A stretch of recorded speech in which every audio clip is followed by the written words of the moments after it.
que Que solamente después va a se les hablar. habilitan las preguntas, decirles, pero por chat. Sí, sí, eso, sí, sí les Así no puse. nos hacemos problemas. Ah. Ujú.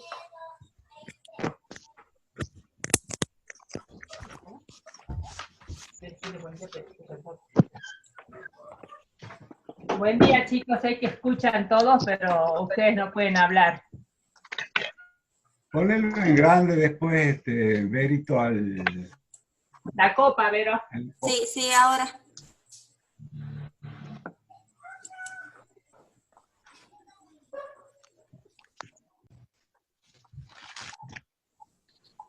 esta clase. Se me fue de la pantalla, Berito, la... Sí, sí, eso estaba viendo.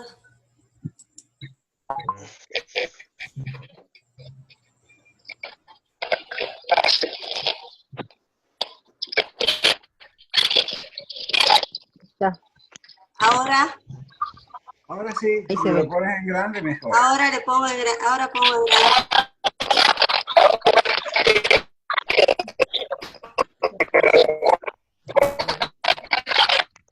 ¿Ahora lo ves? Estamos en grande, está bien.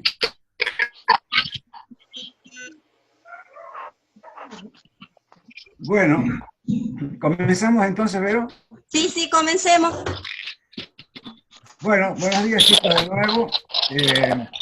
Vamos a tomar esta primera clase de genética cuantitativa, que como ustedes van a ver en esta primera diapositiva, en realidad lo que vamos a tratar es la determinación genética de la expresión de los caracteres cuantitativos, cómo se expresan y cómo se utiliza esto como base de la selección para la mejora genética de los cultivos. ¿Sí? Ahí abajo van a ver ustedes que está mi mail, jamariotti, jamariotti con doble T, @gmail.com, para después poder hacer las consultas que ustedes quieran vía correo electrónico. Pasemos a la próxima, a la primera diapositiva, por favor. Bueno, es la importancia que tiene la genética cuantitativa y los caracteres cuantitativos en la mejora genética. Ahí está explicado, o está explicitado, que la mejora genética de los cultivos está dirigido al incremento de, generalmente, ¿no?, a el potencial productivo, lo cual está estrechamente relacionado con los caracteres cuantitativos.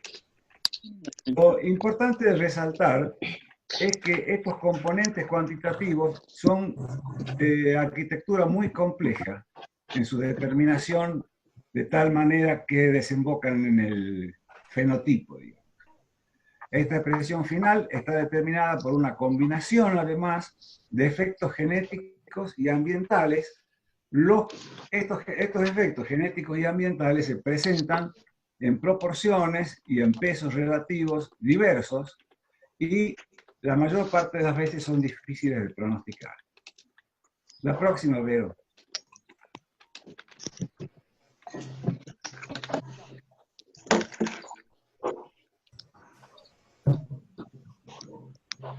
¿Me escuchás, Vero? Sí. La próxima. Bueno. Como característica de los caracteres cuantitativos, ustedes ven acá que son aquellos que se describen mejor mediante mediciones, ya sean mediciones directas, como peso, longitud, diámetro, densidad, concentración. A veces son mediciones indirectas, a veces son conteos, y a veces se utilizan escalas que expresan la intensidad de la expresión. Este último caso, por ejemplo, el de las escalas, tiene que ver cuando se cuantifican algunas cuestiones que tienen que ver con la resistencia a enfermedades o a plagas. Entonces, en lugar de hablar de sano o enfermo, hablamos de una graduación de la sensibilidad que tiene la planta y hacemos una escala que va desde 0, cuando es absolutamente inmune, hasta 9, que es la mayor expresión de la susceptibilidad. En consecuencia de lo que estamos diciendo, estos caracteres cuantitativos se expresan en unidades de medición, que pueden ser enteras, relativas o fraccionales. La próxima, Vero.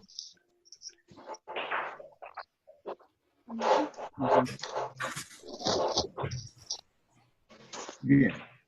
Estos son algunos ejemplos de los caracteres cuantitativos en la mejora genética de los cultivos. Como ustedes se darán cuenta, revisando este listado, se van a dar cuenta que son la mayor parte de ellos se refiere a aquellas cuestiones que tienen que ver con los intereses de la mejora genética. Por ejemplo, el rendimiento por planta o por unidad de área. Enseguida vamos a ver una diapo que se vincula directamente con esto. Componentes diversos del rendimiento que tienen que ver con el rendimiento por planta o por unidad de área, como ser, por ejemplo, número de tallos, número de vainas, número de espigas por planta, número de granos por espiga, número de frutos, dimensiones de ciertos órganos, como frutos, tallos, semillas, peso de las semillas, vainas, tallos, plantas, longitud y resistencia de fibras, como en el caso de algodón, por ejemplo, o de caña de azúcar. Cuando la caña de azúcar se puede utilizar para la fabricación de papel, interesa la longitud de la fibra. Contenidos de sustancias asociadas a la calidad, como aceites y grasas, proteínas, almidón, azúcares, diversos componentes químicos, vitaminas, lisina, carotene, escalas de aptitud potencial y resistencia a factores bióticos y abióticos, y duración de ciclos que tienen que ver con días de siembra a floración, días a maduración, días a fructificación, etc. Bueno, esto es una rápida presentación de todas estas cuestiones que tienen que ver con la mejora genética de los cultivos y que, como ustedes se darán cuenta, es la esencia misma de la mejora genética de las plantas. La próxima, por favor. Bien. Como hablábamos recién de la productividad, miren, por ejemplo, esta es una figura que hemos recogido de un trabajo que tiene algunos años ya, de cómo ha ido evolucionando la mejora genética ahí se me sumó algo, del maíz en Brasil. En verde está el área sembrada. Y en azul está la línea de crecimiento de los rendimientos en toneladas por hectárea. Se dan cuenta ustedes que ese efecto de crecimiento de los rendimientos está asociado a dos componentes principales. Uno de ellos es la mejora genética de los cultivos. Y el otro es generalmente la mejora de algunas prácticas agrícolas que van coadyuvando a mejorar la expresión final del rendimiento, que es lo que se busca. En la próxima, por favor. Miren, este es un caso de Argentina que realizó un colega acá que está actualmente en Cerrillos, Martín Acreche, y que tiene que ver con la ganancia y la mejora genética de componentes de la caña de azúcar en nuestro país. Acá lo que ustedes ven que están desde 1920 hasta 2020 prácticamente, una serie de atributos que tienen que ver con la mejora del cultivo. Ustedes fíjense en los puntos llenos, porque los puntos vacíos se refieren a una situación particular de la caña planta. En realidad lo que más interesa es el punto lleno, y van a ver que hay rendimiento de azúcar por hectárea, rendimiento de caña, contenido de azúcar, número de tallos y el peso individual del tallo, que son todos componentes del rendimiento. Ustedes van a ver que en la primera figura allá arriba en la izquierda, el incremento del rendimiento de azúcar por unidad de área es bastante importante, que está realmente asociado con la figura que está al lado, que es la del rendimiento en caña. Mientras que, si ustedes ven inmediatamente en la segunda fila el número de tallos, se dan cuenta que ese número de tallos no ha subido en la misma proporción que los otros componentes. Y de este juego de los componentes con respecto al rendimiento final es donde interviene el mejorador con sus criterios de selección, tratando de ubicar aquellos que sean los mejores para ajustar las técnicas o las propuestas de mejora. La próxima, Vero. Mire, esto es un ensayo de cuáles son las principales características de los caracteres cuantitativos en relación con los caracteres cualitativos. Los caracteres cuantitativos se caracterizan por ser caracteres de grado que presentan variación continua, y lo que viene es lo más esencial, es que están generalmente bajo control poligénico, es decir, bajo el control de una gran cantidad de genes que actúan de manera individual y que son genes menores en el sentido de que cada uno de ellos aporta pequeñas cantidades al producto final. En este caso se estudian poblaciones derivadas de diferentes tipos de cruzamientos, y como es tan complicado en este caso poder definir cuál es el aporte particular de cada uno de esos genes y transformarlo para llevarlo a la mejora genética, muchas veces, o la mayor parte de las veces, o siempre, el análisis se hace en base a modelos de tipo biométrico y en base a estimaciones que tienen que ver con los parámetros de la población, que es lo que vamos a ver en el curso de esta clase. En contraste, los caracteres cualitativos, clásicos, presentan variación discontinua, aunque esto es relativo, lo vamos a ver en la próxima diapo. En general tienen efectos mayores, y el análisis es por medio de cálculos y proporciones. Pásame la próxima, por favor, Vero.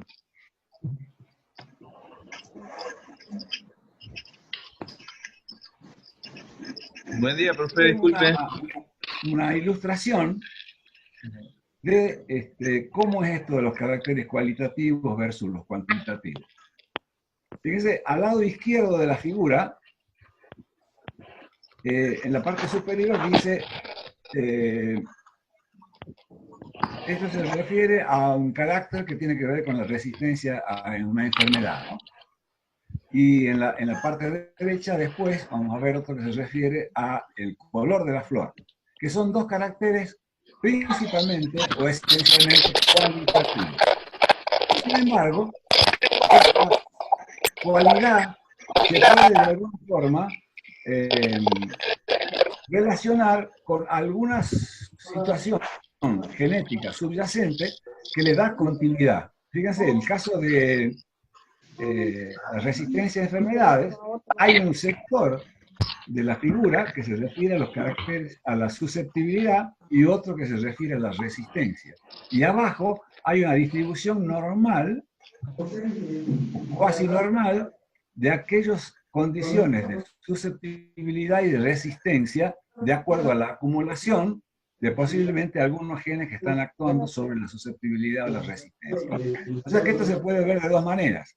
Se puede ver como carácter cualitativo, susceptible o resistente, o como carácter cuantitativo que tiene una cierta secuencia relacionada con el componente genético que lo determina.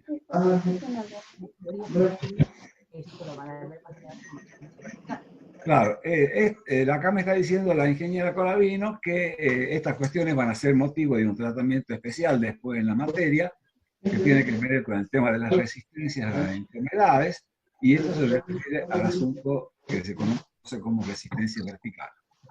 En el caso de la figura de la derecha, ustedes ven que también, acá está hablando del color de la flor, el color de la flor, acá le dice, bueno, extremos blancos de un lado al lado izquierdo y extremos del otro lado con amarilla.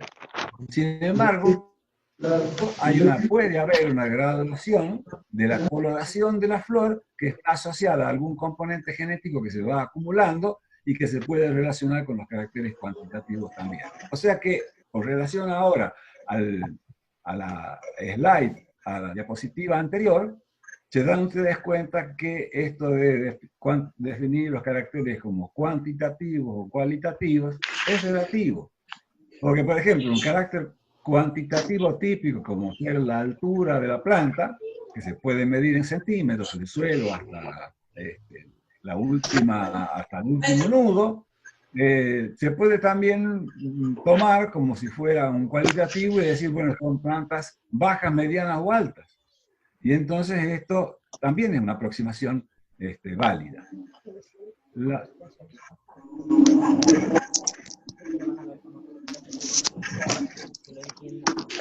Bueno, sí, lo que pasa es que acá está como color de la flor, pero se puede relacionar después con lo que se llama resistencia incidental cuando lleguen a la parte de mejora por resistencia a enfermedades. La próxima, Vero, por favor.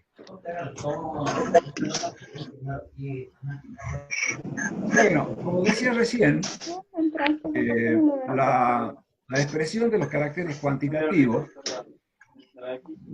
se puede tratar mejor a través de una aproximación biométrica. Acá hay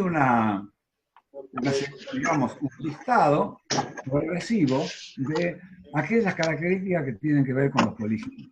Mire, este tema comenzó a tratarse a mitad del siglo pasado con el tema de los poligenos. Este es un trabajo que surge del grupo de Birmingham en Inglaterra y que contribuye fuertemente, grandemente a el conocimiento y la comprensión de cómo se expresan los caracteres cuantitativos. Estos se caracterizan por la existencia de un elevado número de loci. Este elevado puede ser desde unos pocos, 3, 5, 10, algunas decenas y hasta varias centenas de genes que están involucrados en la expresión del carácter. Cada uno de ellos tiene aportes muy pequeños a la expresión del carácter.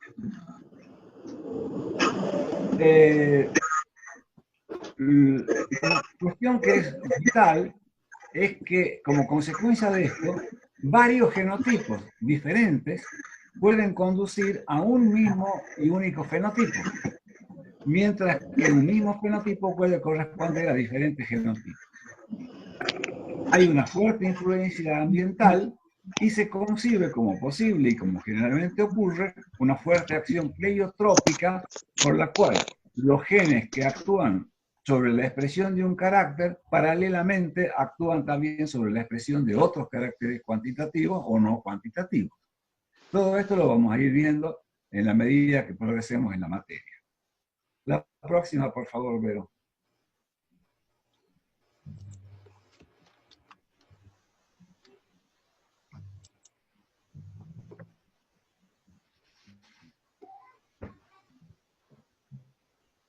Bueno, acá estamos entrando en lo que nos interesa como mejoradores. Tenemos por un lado el fenotipo y por otro lado el genotipo. El fenotipo es la expresión última del genotipo, es decir, lo que se ve o lo que se mide. El mejorador está frente a una población de genotipos, cada uno de los cuales expresa un fenotipo, que es la carga genética que tiene el genotipo más un efecto ambiental que determina o que modifica este genotipo para que se produzca entonces la expresión del fenotipo. Básicamente lo que el mejorador hace es seleccionar los mejores genotipos, pero a partir de los fenotipos que mejor se expresan, con la esperanza o con la expectativa de que los mejores fenotipos estén relacionados con los mejores genotipos que son el interés del mejorador. No sé si esto se entiende bien, lo repito. El mejorador lo único que tiene por delante es una población de la cual no conoce los genotipos, pero sí puede ver los fenotipos. Entonces, como sabe que ese fenotipo está determinado en parte por el genotipo y en parte por el ambiente, espera que cuando observa y rescata los mejores fenotipos, esto pueda estar asociado con los mejores genotipos. Acá ya surge un primer interés que se deduce fácilmente de esto que estamos conversando, en el sentido de que en la medida que el fenotipo se parezca más al genotipo, o lo pongamos al revés, que el genotipo intervenga más en la expresión del fenotipo, la selección será más segura. Por otra parte, si el efecto del ambiente es fuerte, entonces el genotipo va a intervenir poco en la expresión del fenotipo. Y por lo tanto, cuando vaya a mejorar los mejores fenotipos, no necesariamente van a estar asociados con los mejores genotipos. Y este es un poco el juego de la base, digamos, de la selección que determina el éxito o el fracaso del intento de selección para aquellos caracteres que se desean mejorar. La próxima, Vero. Mire, este es lo mismo que está en el slide anterior, excepto que ahora lo hemos puesto como un modelo. Vayamos primero a la figura. El I sub IJ representa el fenotipo. Y ese fenotipo está determinado por un lado, por el genotipo, que aparece como GI ahí a la derecha, y por el ambiente, que está representado como EJ, ahí, donde está marcando la ingeniera. A su vez, entre el genotipo y el ambiente, se produce una cierta interacción para la expresión del carácter. Y esto es lo que está marcado ahí como GE y sub J. Quiere decir que en esta interacción, la carga genotípica que tienen los individuos interactúa permanentemente con el ambiente, de tal manera que un mismo genotipo en diferentes ambientes pueden presentar variaciones importantes. Y esto es lo que hace que intervenga en esta expresión final del rendimiento o del carácter que sea, esta interacción genotipo-ambiente. Finalmente, abajo van a ver un circulito que está relacionado con el residuo. El residuo es el error, es aquello que no se puede expresar por el modelo. Bueno, esto mismo está expresado en esta función biométrica lineal que aparece en azul más oscuro arriba y en la cual se puede leer de la siguiente manera. El I sub IJ se refiere, por ejemplo, al rendimiento o a cualquier otro atributo que estemos midiendo. Por ejemplo, longitud de vaina, número de tallos, el peso de la semilla, lo que fuera. Acá, en el desarrollo de esta fórmula hay algunos componentes que son fijos y otros que son variables. M se considera que es fijo, porque se refiere a la media general de la población. Es decir, esto equivale a decir, yo tengo una población sobre la cual voy a trabajar donde tengo 100 individuos. La media de estos 100 individuos para la expresión del carácter me da este valor de M, que es el punto de partida. El próximo componente, el G sub I, es el desvío que sobre la media es capaz de producir el genotipo que está representando en ese individuo en particular. Ese genotipo puede influir sobre la media o incrementándola o disminuyéndola en función de cuál es el signo con el cual, respecto de la media, con el cual está actuando ese genotipo. Por otra parte, está el componente E sub J, que es el peso relativo que tiene el ambiente en esa expresión, y que es particular de cada uno de los genotipos. Y esto se ve mejor en el siguiente componente, que es la interacción entre G y E, entre el genotipo y el ambiente, que es cómo responde cada genotipo en particular respecto de cada ambiente en particular. Ustedes ven que es bastante intrincado y complejo dentro de la simplicidad de la fórmula, pero que es la base y el sustento de la selección, como vamos a ver en el desarrollo de la materia. o de esta parte del curso. Acá lo que interesa es destacar que desde el punto, relacionándolo con lo que decíamos recién, es que es la relación que hay entre el GI, o sea, el segundo componente que ustedes tienen ahí en la fórmula, y ese componente que está marcado en este momento, y el I sub IJ, es decir, la expresión del rendimiento. La que está acá al costado, exactamente. Bueno, ¿qué quiere decir esto? Que mientras más grande sea la influencia de GI sobre el I sub IJ, va a ser más fácil la selección. Si el GI es relativamente pequeño con relación al E sub J, con relación a la interacción genotipo ambiente, o con relación a el R, que es el error del sistema, va a tener muy poca relación el componente genético respecto de lo que es la expresión final del carácter. Sobre estos conceptos van a estar dando